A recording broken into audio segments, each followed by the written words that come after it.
के मामले की। जी हां, अब इस पूरे मामले में हमलावर के गिरफ्तार होने के बाद सियासत हाई है।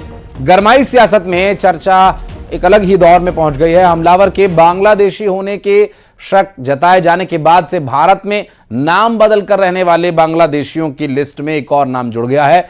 और अब इस मामले को लेकर कैलाश विजयवर्गीय ने बंगाल की सरकार पर हमला बोला। उन्होंने आरोप लगाया कि पश्चिम बंगाल की सरकार भारत के अंदर बांग्लादेशियों को आने में मदद कर रही है। हिंदू नाम से उनके आधार कार्ड्स बन रहे हैं और वो यहां आकर आपराधिक वारदातों को अंजाम दे रहे हैं। उन्होंने आरोप यह भी लगाया कि भारत में साइबर क्राइम के अपराध भी बांग्लादेशियों के द्वारा ही किए जा रहे हैं।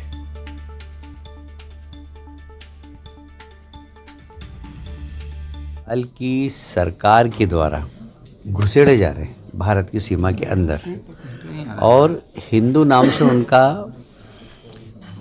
आधार कार्ड बना रहे हैं और यहाँ आकर वो लोग क्राइम कर रहे हैं। यहाँ आकर लोग वो आपने देख ही लिया, अभी सैफ अली के घर पे जो मिला वो भी बांग्लादेशी था। ऐसे बहुत सारे लोग हैं। अभी साइबर क्राइम चल रहा है, ये साइबर क्राइम बांग्लादेश के लोग कर रहे हैं। तो कुल मिलाकर परिस्थितियाँ देश के अंदर जो दिख रही है, इसमें बांग्लादेशियों के द्वारा जो क्रिमिनल गतिविधियाँ चल रही है देश के अंदर, वो चिंता का विषय है। इसलिए भारत सरकार ने बहुत कड़ाई से इस पे निर्णय लिया है। दिल्ली में बांग्लादेशियों को ढूंढो और बाहर निकालो। और जबलपुर दौरे पर पहुंचे नगरीय प्रशासन मंत्री कैलाश विजयवर्गीय ने सरसंघ चालक को लेकर दिए गए बयान, राहुल गांधी के बयान पर पलटवार किया। उन्होंने कहा कि राहुल गांधी के पास विजन नहीं है, वो सरसंघ चालक के घुटने तक भी नहीं पहुंच सकेंगे। उनकी माने तो राहुल गांधी कुर्सी के लिए जीवन दे रहे हैं, जबकि संघ चालक देश और समाज के लिए जीवन देते हैं।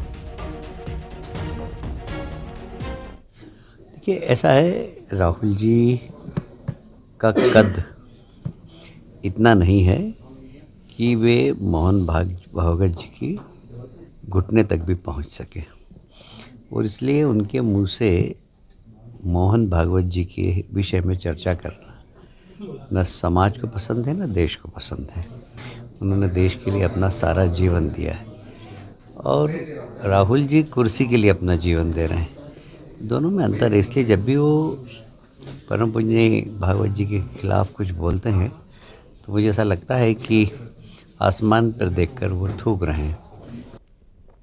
और आगरमालवा में अज्ञात गाड़ी से टकराकर एक बस अनियंत्रित होकर पलट गई। इंदौर कोटा हाईवे पर सुसनेर के पास गणेशपुरा जोड़ के पास हुए हादसे में 17 लोग घायल हो गए और घायलों को सुसनेर के सिविल अस्पताल ले जाया गया। दुर्घटना में एक 2.5 साल का बच्चा और उसके पिता बस के नीचे दब गए, जिन्हें सुसनेर पुलिस ने रेस्क्यू कर सुरक्षित बाहर निकाल लिया और दुर्घटना में गंभीर रूप से घायल 2 लोगों को जिला अस्पताल रेफर किया गया है। आज एक यात्री बस जो कि खाटू श्याम जी से इंदौर जा रही थी, उसमें लगभग जो है 30 यात्री इंक्लूडिंग मतलब ड्राइवर कंडक्टर मतलब 28 यात्री, जिसमें एक बच्चा भी था। वो 7वें मील के पास जो है दुर्घटनाग्रस्त हो गई। इसको मुस्तैदी के साथ जो है पुलिस और प्रशासन के द्वारा रिकवर किया गया, जिसमें से 17 लोग घायल थे। उनमें से 2 को जो है रेफ़र किया गया है इंदौर और शेष को प्राथमिक उपचार करने के उपरांत यथास्थान भेज दिया। और इंदौर में एक पुलिस कर्मचारी ने खाकी को शर्मसार कर दिया। नशे में धुत उप निरीक्षक का सड़क पर पेशाब करने का वीडियो सामने आया। दरअसल पुलिस कर्मचारी सड़क पर ही पेशाब कर रहा था और तभी वहां मौजूद एक राहगीर ने इसका वीडियो बनाकर सोशल मीडिया पर डाल दिया। और पुलिस कर्मचारी जो अपने बूते खड़ा भी नहीं हो पा रहा था, एक कार से टिक कर खड़ा था और लगभग उस कार को धो रहा था।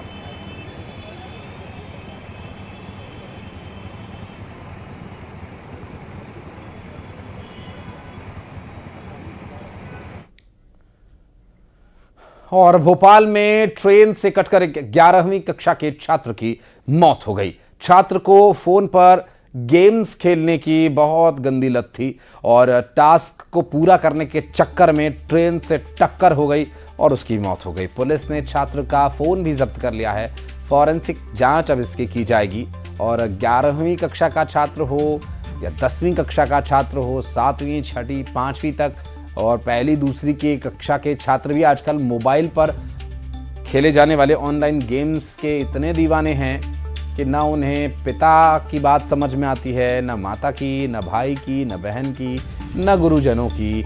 बस वे अपनी ही धुन में लगे रहते हैं और अपनी ही धुन में होने की वजह से और इस तरह की दुर्घटनाएं हो रही हैं और ये बेहद दुर्भाग्यपूर्ण और दुखद मामला है। एक ऐसा अलार्म ये है जिसे अगर हमने अब भी ना सुना तो जाने आगे और क्या क्या देखना पड़ेगा। और भोपाल में परिवहन के पूर्व आरक्षक सौरभ शर्मा मामले में जांच अभी जारी है। सौरभ के करीबियों के ठिकानों से कई अहम दस्तावेज मिले हैं। जांच एजेंसीज के छापे में जमीन की खरीद फरोख्त के दस्तावेज पाए गए हैं। दरअसल मैंडोरी में सोने और कैश से भरी कार मिलने के मामले में भी ईडी को लिंक मिला है।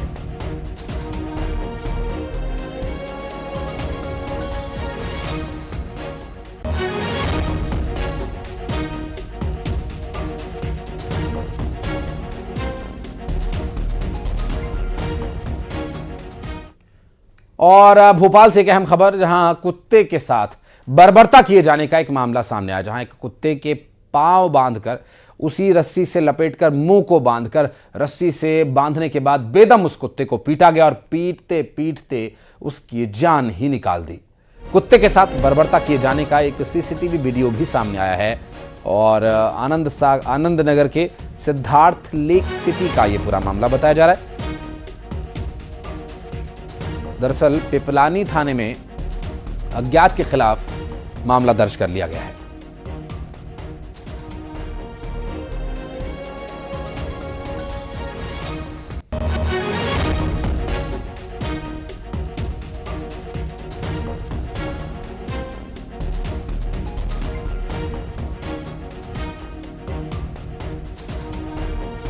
और कुत्ते को बेदम पीटा गया, उसके चारों पांव बांधकर, उसका मुंह बांधकर उसकी पिटाई की गई और पीट पीट कर उसकी हत्या ही कर दी गई।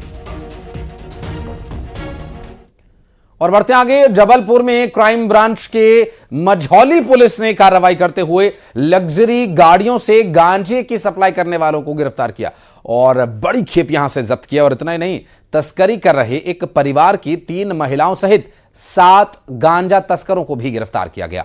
आरोपियों के पास से 14 लाख रुपए कीमत से ज्यादा के 66 किलो गांजा जब्त हुआ है। और सूचना यह मिली थी कि छत्तीसगढ़ से 2 कारों में गांजा रखकर लाया जा रहा है और सूचना पर नाकेबंदी की गई और 2 कारों को रोका गया। इन कारों की तलाशी के दौरान डिक्की और कार के अंदर से गांजे के 27 पैकेट्स मिले। और इसमें 2 गाड़ियां, एक XUV 500 है और एक स्विफ्ट कार है। इसमें 7 लोग बैठे थे, जिसमें 3 महिलाएं थी और 4 पुरुष थे। ये सभी लोग शिहुरा थाना अंतर्गत रहने वाले हैं और इनके कब्जे से हमको 66 किलो 690 ग्राम गांजा मिला है और ये सभी पैकेट में बंद थी। दस्तयाबी हुई है गांजे की और इसमें हमने NDPS एक्ट की धारा 8 और 20 के अंतर्गत कार्रवाई किया है और सभी आरोपियों को अभी फिलहाल हमने JR पे भेजा है। और बढ़ते आगे, जबलपुर से बड़ी खबर, जहां टिवड़े कॉम्प्लेक्स में आग का तांडव देखने को मिला। कपड़े के कारखाने में एक भीषण आग लगने का मामला सामने आया, जहां कई लोगों के फंसे होने की आशंका है। रेस्क्यू लगातार जारी है। सूचना के बाद मौके पर पहुंची दमकल विभाग की टीम ने आग पर काबू पाने का प्रयास शुरू कर दिया है। और आप देख सकते हैं तस्वीरों में, जहां जो धुआं बेदम यहाँ से उठ रहा है और काफ़ी मात्रा में धुएं का गुबार यहाँ पर दिखाई दे रहा है। जबकि जबलपुर से जो पूरी घटना सामने आई है और इस आगजनी की घटना के पीछे का कारण क्या है ये अभी तक स्पष्ट नहीं हो पाया है। फिलहाल जो जानकारी मिल रही है उसमें टिवड़े कॉम्प्लेक्स के अंदर ये आग लगी है और तस्वीरों में देखकर अंदाज़ा लगाया जा सकता है कि तीसरी मंजिल के दरमियान आग लगी है और इसमें कई लोगों के फंसे होने की आशंका है। रेस्क्यू लगातार जारी। सूचना के बाद मौके पर दमकल विभाग की टीम पहुंच गई है। जबलपुर से ये पूरी घटना सामने आई। कई लोगों के फंसे होने की यहाँ आशंका जताई जा रही है और टिवड़े कॉम्प्लेक्स में आग का ये तांडव देखने को मिल रहा है। फिलहाल कपड़े के कारखाने में भीषण आग लगने का ये जो पूरा मामला है, इसके पीछे का कारण अभी तक स्पष्ट नहीं हो पाया है।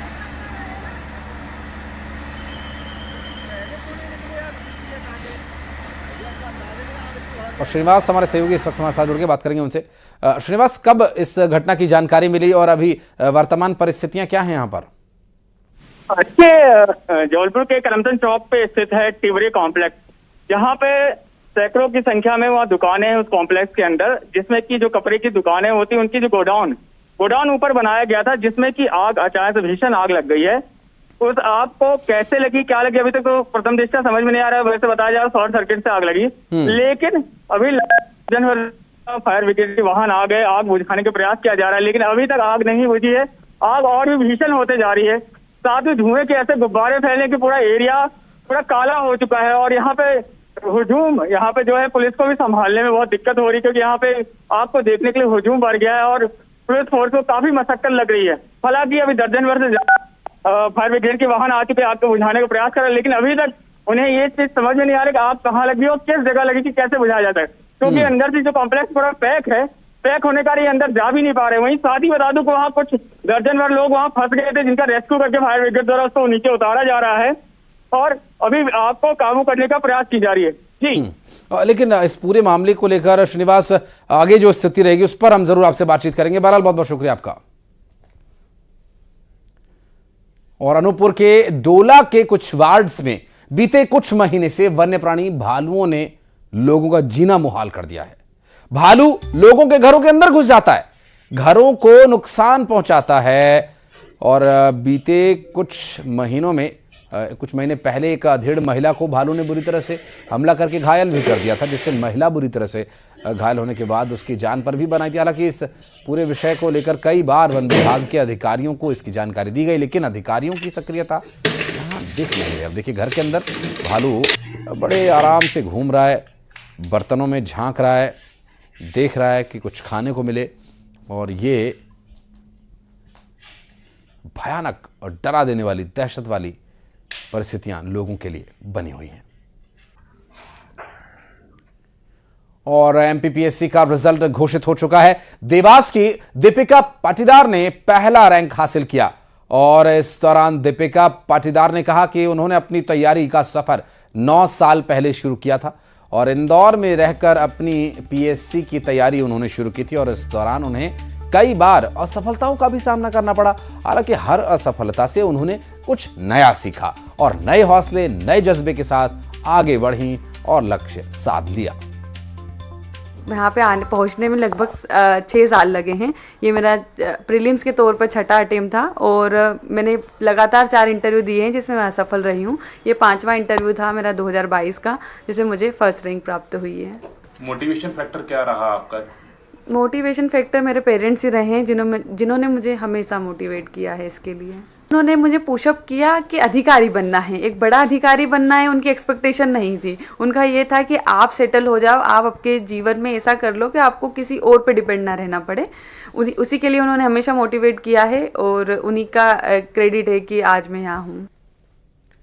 और खरगोन में दिग्विजय सिंह ने ढोल मांदल की थाप पर आदिवासियों के साथ नृत्य किया।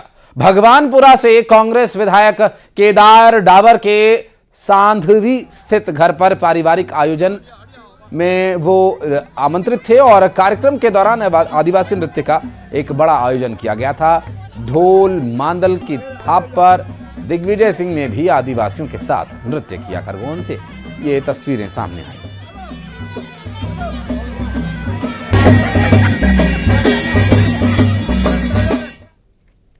और सीहोर में पिता के निधन पर बेटियों ने बेटे का फर्ज निभाते हुए उसे मुखाग्नि दी। मामला मंडी क्षेत्र का है, जहां की जनता कॉलोनी में रहने वाले गेहूं व्यवसायी का उज्जैन में सड़क हादसे में निधन हो गया और व्यवसायी की 3 बेटियां हैं और जब उनका अंतिम संस्कार किया गया तो बेटियों ने ही शमशान घाट पहुंचकर पिता को मुखाग्नि दी। और बढ़ते आगे, आधुनिक युग में पुरानी संस्कृति को कैसे जीवित रखा जाता है, इसकी एक बानगी मंदसौर में देखने को मिली, जहां बाबरेचा गांव के रहने वाले नागदा परिवार के लोग मायरा भरने के लिए बहन के ससुराल बैलगाड़ी से पहुंचे और नागदा परिवार ने मायरा भरने के लिए 11 बैलगाड़ियों से 12 किलोमीटर दूर रिंडा गांव का सफर किया। इस दौरान बैलगाड़ियों को आकर्षक तरीके से सजाया गया था।